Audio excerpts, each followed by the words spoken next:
dari sosok seorang guru. Bismillahirrahmanirrahim. Assalamualaikum warahmatullahi wabarakatuh. Sehat semuanya? Semangat semuanya? Soalnya kalau gurunya nggak semangat, udah pasti muridnya apa lagi. Itu yang saya lihat selalu dari guru. Seorang guru yang sejati adalah guru yang cinta dengan ilmu. Dan tadi Mbak Uri nanya, dulu pernah jadi murid, for sure. TK, SD, SMP, SMA. But sekarang pun saya menjadi murid, dan insya Allah saya juga punya lingkungan belajar. Dan di situ saya merasa bahwa iya ya, ternyata we have to be lifelong learners and there have to be lifelong teachers. Jadi guru itu never ending. Ini profesi yang never ending. Jadi tergantung gurunya. Nah, kenapa saya ditanya apa sih yang diingat Dewi bahkan sampai hari ini? Guru itu menjadi inspirasi orang untuk mau terus belajar. Karena ilmu itu terlalu luas. Dan saya tadi bilang di backstage untuk temu pendidik Nusantara, menjadi seorang guru itu satu profesi yang seharusnya saya jadi guru Pak. Ngecek aja kemana jadi penyanyi, terus main film. Beneran, that was one of my cita-cita ya, sebagai anak kecil pengen jadi guru. Jadi dulu waktu itu saya taruh boneka-boneka, oke, hari ini kita akan belajar alfabet. Kenapa? Karena saya punya sosok-sosok guru yang menyenangkan, yang membuat suasana belajar selalu, oke, I need more, I want more. Saya pengen masuk ke sekolah. Nah, tapi kan kita ngomongin masalah TK, SD, itu the best ya. Insya Allah akan ketemu dengan murid-murid yang lucu-lucu. Kan yang jadi PR saya nggak tahu ya, di sini yang jadi PR guru SMP. Mana guru-guru SMP? Guru-guru SMA? Itu udah mulai keriting-keriting, bener nggak? Bener nggak? Guru universitas? Oh ini nggak ada, lagi ngumpet semuanya. Tapi saya pun sekarang udah, I'm 44. Saya belajar dan saya melihat bahwa ternyata ini profesi yang keren banget ya. Guru profesi yang keren karena ini satu-satunya profesi yang bisa melahirkan profesi-profesi lain. Wah, luar biasa. Aduh. You are the people yang melahirkan guru lagi, melahirkan dokter, insinyur, politisi. Mungkin aja kalian akan melahirkan the next president. Saya nggak tahu nih sekolahnya gimana. Tapi guru itu sebegitunya dan ilmu itu juga seindah-indahnya. Jadi for me menjadi guru yang hebat pasti akan melahirkan murid-murid yang juga hebat. Kuncinya ada di guru. Jadi saya percaya kalian semua datang ke sini hari ini ingin menjadi guru yang hebat. Semoga dengan kejujuran dan juga pertolongan Allah, negara ini akan menjadi negara yang baik karena masih ada sosok-sosok guru-guru yang mau belajar. Nah sekarang PR-nya juga banyak, Mbak Uri, as we know. Hari ini kita lihat di berita-berita juga menyedihkan. Saya paling sebel kalau nama-nama guru itu tercoreng dengan modus A, dengan modus B, dengan nanti ada pelecehan kah, nanti ada banyak hal. Dan ini menjadi PR kita juga sebagai guru di lingkungan ini, bagaimana kita menjaga our next generation, bagaimana kita menjaga kredibilitas kita sebagai seorang guru. Dan saya rasa ini PR yang sangat-sangat besar untuk teman-teman yang ada di sini. Jadi saya berdoa setiap kali diundang untuk urusan guru, I'm there, I will be here. Saya bersama guru-guru Indonesia. Jadi terus semangat karena saya nggak tahu bangsa ini mau jadi apa tanpa guru-guru. Abis ini akan ke Pak Iwan, saya mau nanya, Pak Iwan, kemarin gaji guru dinaikin nggak Kak? Tunggu, mau dengar jawabannya nggak? Baik Pak. Kita ada program 1 juta guru ASMP 3K sekarang sudah 800.000 ya. Dan 1 juta sudah 800.000 guru-guru honorer yang sekarang ada di ASN yang ikutnya jauh lebih baik. Alhamdulillah, luar biasa. Dan akan terus semakin baik. Bismillah, insya Allah. Baik, luar biasa nih ya. Tadi dengar jawabannya Mbak Dewi jadi flashback gitu Mbak Dewi. Saat dulu saya sekolah, cita-cita saya dulu jadi dokter. Tapi apa sih yang dibutuhkan di era seperti saat ini? Bismillahirrahmanirrahim, semoga saya jujur ya. Kita butuh guru for sure, guru yang cerdas. Karena sekarang hari ini anak-anak juga pada ajaib-ajaib ya. Karena mereka gampang mengakses untuk ilmu dengan shortcut process. Sedangkan kita adalah, mungkin saya dan Pak Iwan ya, saya minta. Tapi yang namanya belajar itu, there is no shortcut process. Everything yang bertahan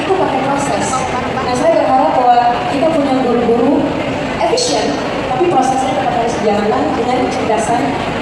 Dan yang paling penting yang kedua, menurut saya ya, dengan segala kemudahan, kita butuh guru yang tegas. Dan guru-guru harus dikasih kesempatan untuk boleh tegas. Karena sekarang,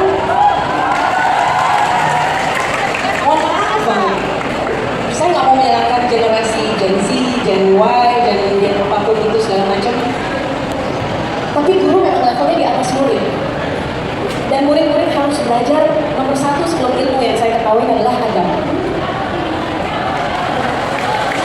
Jadi kita butuh guru-guru yang mau mengajarkan adab kepada generasi ini. Dan untuk mengajarkan adab butuh ketegasan. Jadi guru harus dikasih space untuk boleh menghukum muridnya tanpa nanti diprotes sama orang tuanya atau dibatasi sama institusi. Tapi again, ini butuh satu kejelasan ya. How far can we go?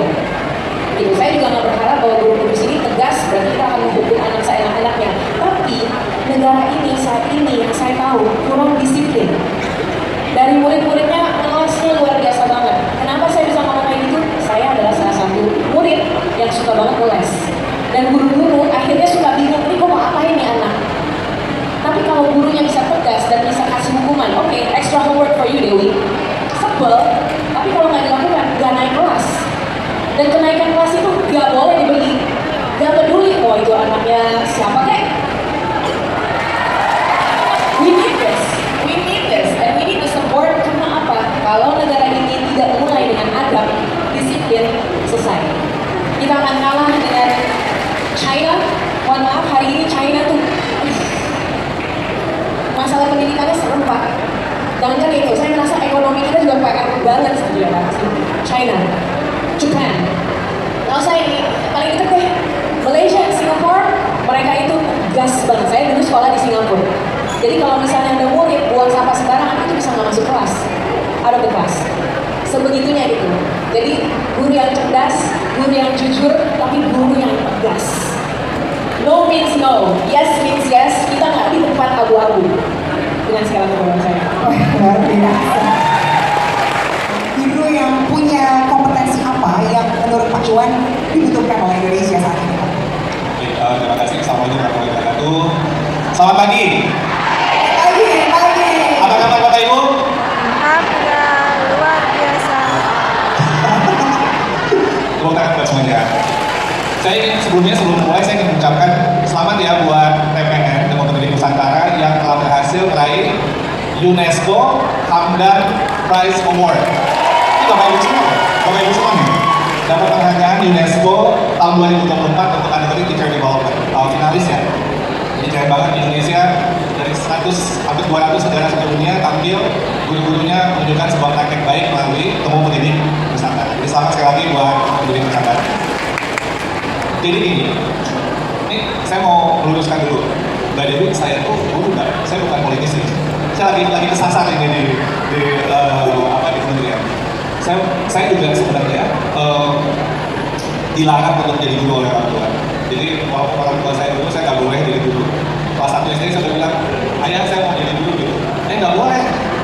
Padahal saya pikir, enak kan kalau jadi guru kan dapat dua ya. Satu untuk dunia dapat penghasilan, untuk akhirat dapat pahala kan. Jadi saya pikir kalau kita ingin pekerjaan langsung tabungan yang nggak berhenti amal jariah kan enak ya. Jadi aku nggak boleh. Tapi pada akhirnya saya memilih jadi guru. Kenapa saya memilih jadi guru? Karena saya bertanya pada diri saya waktu itu. Saya masuk mahasiswa himpunan mahasiswa salah jurusan. Cuma Salbi itu saya anggota di situ. Saya jurusannya hubungan internasional, harusnya saya masuk dulu ya, kemudian negeri. Tapi saya kemudian bertanya pada diri saya, di akhir saya kuliah. Kalau malaikat sakratul maut, ketika saya mengambil nyawa saya merasa apa ya, sehingga saya merasa ikhlas untuk meninggalkan dunia ini. Dan waktu itu saya berpikir, kalau gitu saya nggak mau jadi orang kaya, terkenal, saya ingin jadi orang yang bahagia. Dan bahagia itu saya temukan ketika menjadi guru. Jadi saya ingin bahagia dan mati bahagia. Itu sebuah pertemuan waktu saya akhirnya memilih menjadi guru, dan pertama kali saya jadi guru, saya yakin Allah itu akan nggak sia-sia, pasti ada yang terjadi. Walaupun saya memulai karir saya sebagai guru dengan pendapatan hanya Rp64.000 sebulan, dan saya harus ngajar kesana kemari supaya saya dapat penghasilan modal mau nikah. Karena cuma 64.000 Bapak Ibu, nggak akan cukup pada waktu itu ya, tahun 98, 97, 98. Jadi saya memilih jadi guru, tapi saya yakin Tuhan tidak akan sia-sia. Dan menjadi guru itu ternyata bagi saya yang terpenting itu adalah begini. Ketika saya sadar bahwa tidak mudah jadi guru, saya harus belajar. Dan saya merasa bahwa, dan saya tidak ingin jadi PNS ya, itu dua.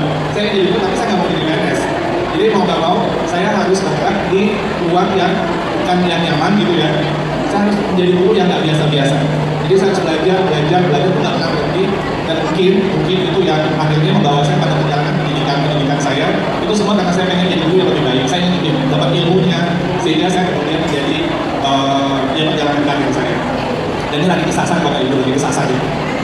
Menjadi kritik ini saya nggak pernah membayangin kan. Tapi bagi saya, ketika dalam sebuah pengambil kebijakan itu harus bisa merasakan bagaimana kebijakannya itu sampai di ruang kelas. Jadi harus bisa membayangkan untuk sampai bagaimana anak-anak kita bisa dilayani dengan sebaik-baiknya oleh sekolah, termasuk kepala sekolah dan sebagainya. Jika ditanya kompetensi apa yang perlu dimiliki, jawabannya bisa banyak. Tapi saya ingin titip 3 hal. Ini sederhana Bapak Ibu, 3 hal saja. Sebenarnya ini sudah sering sekali Bapak Ibu pasti ingat. Tapi menurut saya ada 3 hal yang diamanatkan oleh Bapak Pendidikan kita Ki Hajar Dewantoro. Inarso Suntulur. Yang pertama, jadilah teladan. Apapun yang Bapak Ibu ingin ajarkan, ingin sampaikan kepada anak-anak, kita duluan yang menjadi teladannya. Itu sebenarnya kunci dari yang disampaikan oleh Bapak Ki Hajar Dewantoro. Jadilah teladan. Bidang apapun, bidang sains, bidang sosial, dalam penguasaan ilmu, dalam praktek, dalam nilai-nilai, kita menjadi yang teladan. Itu adalah kontrak sosial kita sebagai seorang guru. Atau yang benar tidak menjadi. Yang kedua, Mario Karso. Menurut Ki Hajar, jadi guru itu jadilah orang yang menguatkan semangat, orang yang membangkitkan kemauan. Janganlah jadi orang yang melemahkan semangat atau melemahkan kemauan. Jadi apapun kondisinya, dan ini disampaikan oleh Ki Hajar waktu zaman penjajahan Belanda, bukan zaman orang sudah merdeka. Ini tahun 22. Kita masih dijajah, tapi beliau bilang, Mario Karso, kita sebagai orang pendidik, bergerak di bidang pendidikan, bangkitkan semangat, kuatkan kemauan, bukan sebaliknya. Jadi apapun kondisi kita, jadilah orang-orang yang selalu untuk membangkitkan semangat. Dan yang terakhir, Tutuli Handayani. Tutuli Handayani ini esensinya adalah lesatkan anak-anak kita menjadi manusia-manusia yang merdeka. Jadi bukan mendorong dari belakang maksudnya, tapi itu adalah ilustrasi dari Ki Hajar yang menyampaikan bahwa guru itu harus kemudian membentuk manusia-manusia yang merdeka, manusia-manusia yang berdaya, manusia-manusia yang mandiri, sehingga mereka kemudian tumbuh kembang menjadi warga negara nasional Indonesia dan dunia yang bisa berkontribusi dengan baik untuk kemanusiaan. Jadi jadilah teladan, jadilah orang yang membangkitkan semangat, dan doronglah anak-anak kita untuk menjadi manusia-manusia yang merdeka dan manusia-manusia yang mandiri. Itu 3 hal yang menurut saya perlu dimiliki oleh kita semua sesuai dengan filosofi dari Ki Hajar Dewantoro. Luar biasa. Jadi kita menjadi teladan, memberikan semangat, mendorong supaya anak melesat gitu ya Pak Iwan ya. Ini Pak Iwan karena basicnya dari guru, jadi apa yang keluar dari hati itu mewakili banget suaranya Bapak Ibu guru. Betul ya Bapak Ibu guru ya? Nah, dan satu lagi nih Pak Iwan, hal apa nih yang sudah dilakukan? Studi banding ke mana? Ke Australia, ke Finlandia. Ini mereka dapat studi banding di Indonesia. 20 negara, termasuk Finlandia, termasuk Jepang, termasuk Cina, termasuk Singapura, termasuk Australia dan negara Meksik, diundang oleh PBB. Diundang oleh PBB yang memilih Indonesia sebagai tempat untuk menunjukkan praktek baik bagaimana strategi akselerasi pemulihan pembelajaran masa pandemi, terutama dengan menggunakan teknologi. Jadi kita kaget juga waktu kita dianggap sebagai negara yang sebagai contoh praktek baik, sehingga negara lain perlu belajar dari strategi yang dilakukan di Indonesia, walaupun masih banyak PR, tapi ini dianggap strategi yang sudah baik. Tapi apa yang kita lakukan yang kita harapkan di situ, jadi ada 2. Menurut saya, pertama, strategi yang di mana-mana di Indonesia saya temukan, guru-guru Indonesia itu dan masyarakat Indonesia itu nilai gotong royongnya sangat kuat sekali. Betul nggak Bapak Ibu? Saya dari Sabang sampai ke Papua, dari Aceh sampai Papua, itu masuk ke dalam berbagai macam kondisi yang di pelosok-pelosok. Saya terheran-heran dengan bagaimana guru-guru kita, walaupun kondisinya sangat terbatas, sangat bertantangan, tetapi mereka nyala api semangat untuk berkomunitas dan menggerakkan perubahan itu tinggi sekali. Jadi satu strategi yang kita lakukan itu adalah mendorong terbentuknya komunitas belajar. Udah ada tuh komunitas belajarnya? Di dalam sekolah ada nggak? Di luar sesama sekolah ada nggak? Ini TPN juga komunitas, terutama buat TPN dong. Kenapa? Dan ini kayak saya tanya gitu sama kepala sekolah, bu kepala sekolah apa sih bedanya yang dulu sama sekarang gitu? Kalau dulu Pak, guru-guru saya kalau habis ngajar ya dia periksa tugas di kelasnya aja selesai lalu kemudian persiapan untuk besok pulang. Kalau sekarang habis ngajar terus akhirnya ketemu sama guru-guru lain ngobrol gitu ya. Bahkan kepala sekolah itu bersihin ruang gudang yang saya temukan di salah satu sekolah di Sulawesi. Gudang itu dibersihin lalu kemudian meja-meja yang udah terpakai itu dibetulin gitu ya. Terus jadi kayak teman guru untuk bisa belajar sama-sama setiap anjuran katanya. Jadi tadinya itu kayak gitu, guru-guru kita sendiri-sendiri ini terjadi perubahan yang signifikan menurut saya. Yang kedua, dan saya mau bilang, ini mau klarifikasi, PMM, Platform Merdeka Belajar, itu tidak wajib ya. Tolong ingatkan miskonsepsi, dan tolong kasih tahu dinas-dinas pendidikannya dan para pengawas sekolah, PMM itu nggak wajib, yang dipaksa-paksa guru kita untuk PMM. Ini saya suka, kita nggak pernah untuk memaksakan PMM dan nggak ada niat ke sana. PMM digunakan sesuai kebutuhan. Sesuai kebutuhan, hashtag sesuai kebutuhan. Nah, tapi saya ke Nusa Tenggara Timur, kemarin ada satu sekolah kita dari Papua Barat Daya, ini sekolah tempat anak yang nakal-nakal dibuang gitu ya. Nggak boleh kita ya sekolah kayak gitu ya. Anak yang drop out, nggak lulus, terus pindah sekolah supaya tetap bisa sekolah. Sekolah itu dalam 3 tahun ini melesat menjadi salah satu sekolah yang kemudian mengirimkan anak-anaknya Olimpiade Sains Nasional di Papua Barat Daya ini sekolahnya. Dan baru minggu yang lalu ya, itu tampil di Forum G20. Forum G20 sekolah dari Papua Barat Daya yang bisa mentransformasi sekolah yang dari anak-anak bandel-bandel itu bisa jadi sekolah yang walaupun kondisi infrastrukturnya masih belum banyak juga, tapi pembelajarannya kualitas sudah oke banget dan itu direplikasi di G20. Apa yang menyebabkan mereka bisa melakukan itu? Mereka bilang, kami lihat laporan pendidikan, kami tahu apa yang bisa kami perbaiki, lalu kami gunakan PMM sebagai sumber untuk mencari inspirasi bagaimana bisa belajar. Jadi kita berkomunitas, gotong royong, dan kita akan gunakan teknologi sesuai kebutuhan. Oke. Baik, makasih banyak Pak Iwan. Nah, luar biasa nih ya Bapak Ibu ya. Ikuti topik hari ini dengan sangat luar biasa kepada guru-guru dengan terus melangsungkan program Wadah Inspiring Teacher sejak tahun 2017 dan ini sebagai bukti gitu ya bahwa teman-teman Paragon sudah berdedikasi untuk para guru.